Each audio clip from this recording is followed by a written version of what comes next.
So for today's video mga kadahon, no, isang mapagpalang araw sa ating lahat.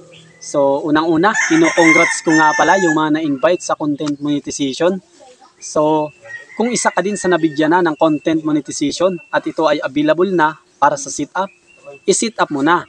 Kasi yung mga individual tool gaya ng e-stream ads, ads on reels at bonuses ay mawawala na ngayong August 31. Kaya kung ako sa'yo, i-sit up mo na yung content monetization na may available to sit up na sa iyong account. Dahil yung mga tool na yan ng stream ads at ads on reels bonuses ay mawawala na. At isa pa, yung mga hindi pa na-i-invite sa content monetization, antay-antay lang po kayo.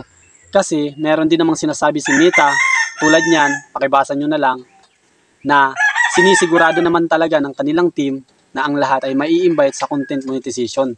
Kaya antay-antay lang yung hindi pa na-i-invite dyan. Kasi bago man lang mag-August 31 ay tinitiyak na ng grupo ni Meta na kayo ay ma-invite. So, good luck sa mga na-invite na no, sa content monetization. Yung may mga dati ng tool gaya ng e-stream ads, ads on reels at bonuses, hindi na yun kikita ngayon. Kasi puputulin na ni Meta ang pagpasok ng earnings dyan. Kasi nga yung content monetization ay dyan na nakapaloob yung ads on reels, bonuses at stream ads. Iisang tool, pinagsama na yung tatlong tool.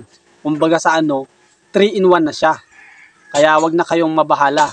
Napakaganda nga kasi kung ma-invite ka sa content monetization, nahakot mo ang lahat ng tool ni Meta, gaya ng bonuses, stream ads at ads on reels.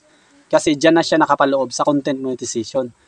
So sa mga hindi pa na-invite, no, antay-antay lang, no, kasi sinisigurado naman ng team ni Meta na kayo ay ma-invite bago man lang mag-August 31. Kasi yung mga individual tool ay mapipiece out na, mawawala na. So antay-antay lang, no. So congrats sa mga na-invite na ngayon sa content monetization.